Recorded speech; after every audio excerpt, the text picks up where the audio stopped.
दिल्ली सरकार के खिलाफ ट्रांसपोर्ट रेट से जुड़े लोग खासे नाराज नजर आ रहे हैं। दिल्ली सरकार ने कमर्शियल वाहनों के चालकों व मालिकों को रोड टैक्स व पेनल्टी को फाइनेंशियल प्रॉब्लम का हवाला देते हुए माफ न करने की बात कहकर विरोध के सारे रास्ते भी खोल दिए। दरअसल दिल्ली सरकार से ट्रांसपोर्टरों को महज यही एक उम्मीद भी थी, जिस पर दिल्ली सरकार फिलहाल खरी नहीं उतरी। आज दिल्ली में ट्रांसपोर्ट रेट से संबंधित हर व्यक्ति दिल्ली सरकार को ट्रांसपोर्टरों, चालकों व मालिकों का दुश्मन बता रहा है। इसी संबंध में transport operator labour and welfare association टोलवा के अध्यक्ष संजय बाटला ने दिल्ली सरकार को एनटीवी के लाइव सेशन में जमकर खरी खोटी सुनाई। सरकार पर ट्रांसपोर्ट रेट को बर्बाद करने की साजिश तक की बात कह डाली। आइए आपको सुनाते हैं क्या कहना है टोलवा के अध्यक्ष संजय बाटला का। जिस तरीके से दिल्ली सरकार परिवहन क्षेत्र में जुड़े लोगों से धोखा करती जा रही है और दिन प्रतिदिन उनको बुरे माहौल में, भुखमरी में पहुंचाने का रास्ता अख्तियार करके अपने आप को उच्च कोटि का बनाने की कोशिश कर रही है, उन सब बातों पर विचार करने की आज बहुत सख्त जरूरत आ गई है। दिल्ली सरकार से सिर्फ परिवहन जगत के लोगों ने, परिवहन क्षेत्र से जुड़े लोगों ने मात्र 6 महीने के रोड टैक्स माफ की एक वो लगाई थी, जिसे दिल्ली सरकार ने ये कहकर लौटा दिया कि दिल्ली सरकार के पास फाइनेंस की पोजीशन सही नहीं है। परिवहन जगत से पैसा लेके ई रिक्शा के नाम पे 30-30 हजार रुपए लुटाने वाली दिल्ली सरकार दिल्ली के अंदर फ्री महिला चलाकर अपना नाम कमाने वाली दिल्ली सरकार, बिजली पानी मुफ्त का लालच देकर वोट बैंक बनाने वाली दिल्ली सरकार, ऑटो रिक्शा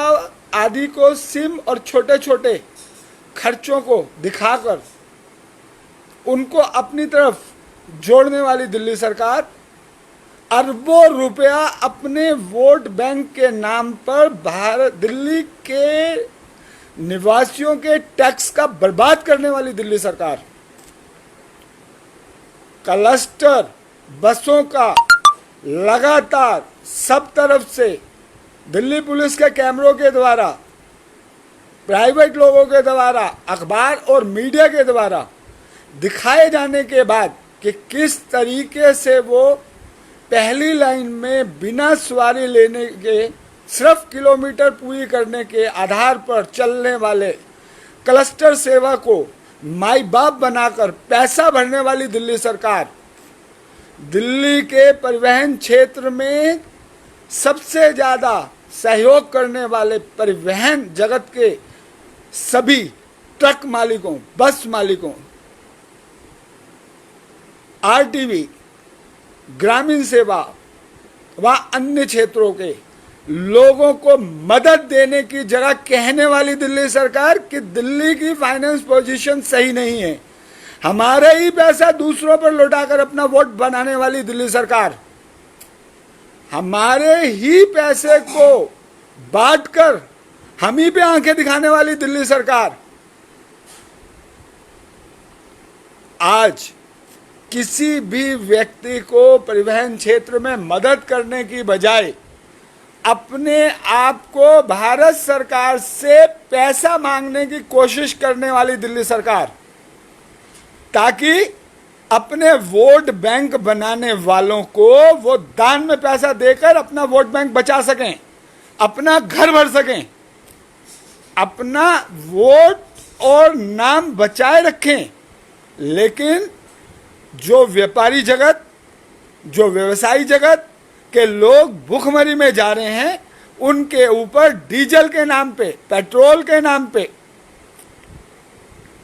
पैसा बढ़ाकर टैक्स लेने वाली दिल्ली सरकार, जो चीज भारत में अन्य सभी क्षेत्रों में सभी राज्यों ने माफ कर दिया, पेनल्टी छोड़ दी, उसे माफ ना करने वाली दिल्ली सरकार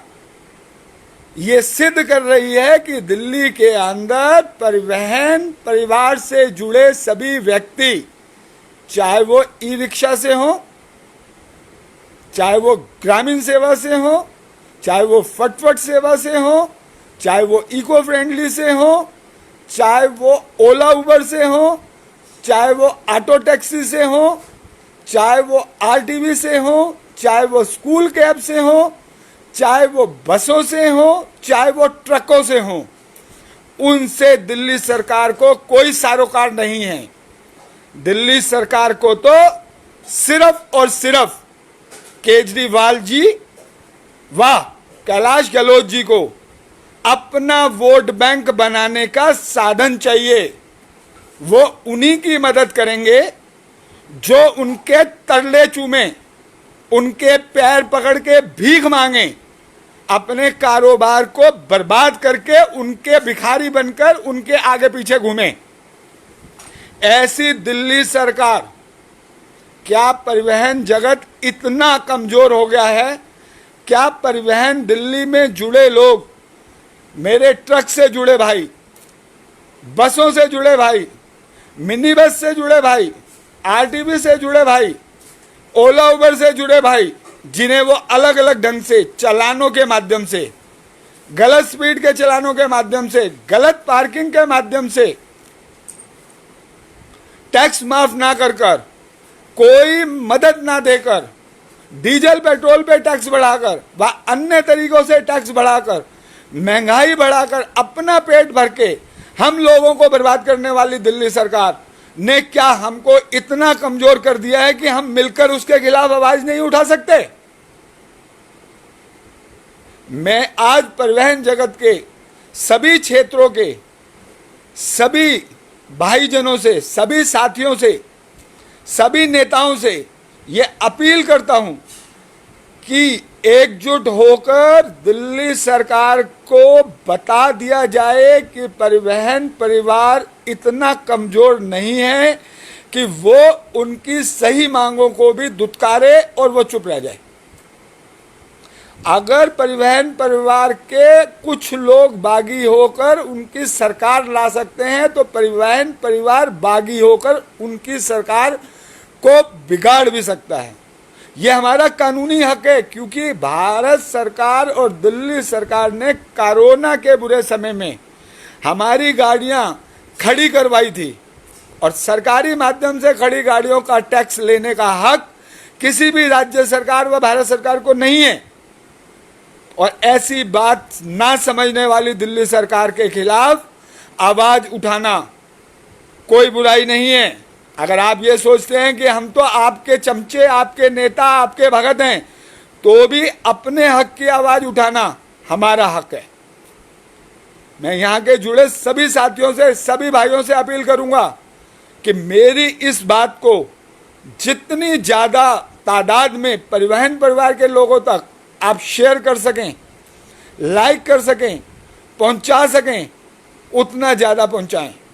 ताकि लोगों को जागरूकता हो और दिल्ली सरकार को जवाब देने में हमारी क्षमता एक हो। नमस्कार। तो देखा आपने दिल्ली सरकार से ट्रांसपोर्टरों की नाराजगी की सीमा की हद। अब अगर यह कल कोई विशाल रूप ले ले तो दिल्ली सरकार इसे कम से कम ये कहकर तो पल्ला न झाड़े कि सब मोदी जी ने किया है, क्योंकि यह मोदी जी ने नहीं, खुद दिल्ली सरकार ने ही किया है। न्यूज़ ट्रांसपोर्ट विशेष ब्यूरो रिपोर्ट, दिल्ली।